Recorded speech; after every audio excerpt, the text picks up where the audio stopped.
nossa English Class de hoje, nós vamos continuar falando sobre social issues. E hoje nós vamos focar no vocabulary. Então, a gente vai ver algumas expressões, algumas palavras, tá? E elas aplicadas também em uma sentença para que a gente possa entender qual é o real significado daquela frase, daquela palavra, daquela expressão, ok? E a primeira palavra que a gente vai falar sobre é a palavra increase, é o verbo increase, que na frase nós temos homelessness in suburbs, rural areas increases. Nesta frase, a palavra, o verbo increase, significa make something greater. Ou seja, nesse caso, esse verbo está sendo empregado para falar que esse social issue, homelessness, está em crescimento, todo o tempo em crescimento, principalmente numa área que a gente sequer esperava, que são as áreas rurais, né? Principalmente nas áreas rurais. A outra palavra que nós vamos falar sobre é rate, que na frase nós temos Washington has the country's highest homeless rate at 1.02%. Rate aqui que significa a measurement of the number of times something happens or exists during a particular period. Ou seja, aqui no caso ele está falando de uma média de crescimento de homeless.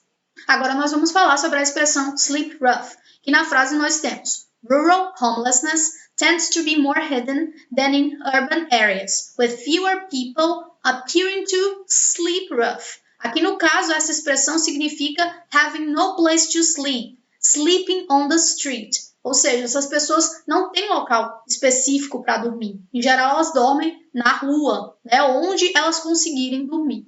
A próxima palavra é shelters, que temos a frase então como exemplo, the number of people in rural and suburban shelters.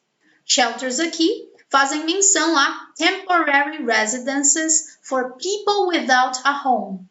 Ou seja, aqui no caso nós estamos falando de abrigos, aquelas residências temporárias que acolhem essas pessoas por um determinado período, somente. A próxima palavra é acute. Temos, por exemplo, a frase homelessness is more acute and more visible in urban areas. Acute, que aqui tem como sinônimo a palavra severe. O que a frase quis dizer, na verdade, é que é muito mais fácil você identificar esse social issue nas áreas urbanas, mas elas também acontecem nas áreas rurais. E temos também a palavra dispels. Por exemplo, nós temos a frase This report dispels the myth. Dispels, que aqui significa makes a belief disappear. Ou seja, aqui no caso, dispels nos dá a ideia de que algo vai ser desmistificado.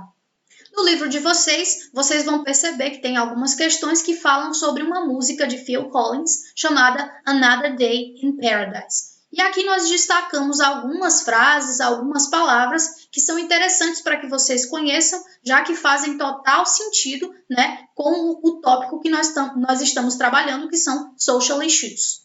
Um dos destaques da música é a frase The lines on her face. Aqui, essas lines indicate advanced age on suffering. Ou seja, essas linhas no rosto das pessoas marcam, né, todo esse sofrimento pelo qual elas têm passado e também podem indicar, né, uma idade já mais avançada. A outra expressão que nós precisamos discutir é a expressão calls out. Essa expressão tem alguns outros significados, mas para o caso da música, essa expressão significa tries to get attention, shouts, ou seja, essa pessoa está pedindo por atenção, ela grita por atenção, né? E ela pede, através dessa chamada de atenção, ela pede algum tipo de auxílio. Outra expressão que a gente também precisa levar em conta, né, que a gente também precisa focar, é a expressão think about it. Que no caso da música, ela faz menção a think about social issues, homeless people. Ela chama a atenção para o caso, né, para a situação dessas pessoas que vivem nas ruas. A próxima expressão é have nowhere to sleep, ou seja, que significa being homeless, a pessoa que não tem casa, ela não tem para onde ir.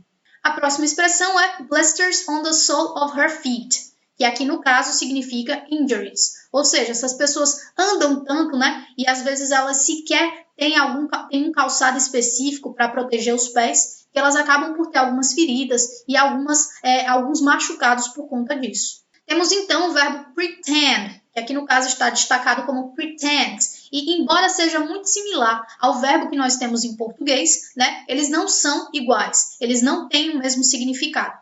Pretends, em inglês, vai significar, no caso, fingir algo, né? Ele finge que não vê algo. Pretends not to hear or see them. Essa pessoa que é chamada, ela finge que ela não vê e ela finge que ela também não escuta esse chamado. E por último, nós temos a expressão being moved on from every place, que significa living on the streets or in shelters. Aquela pessoa que realmente mora na rua ou então em algum abrigo. Ela não tem para onde ir, ela não tem uma moradia fixa. So, that's all, folks. Think about it. Bye bye.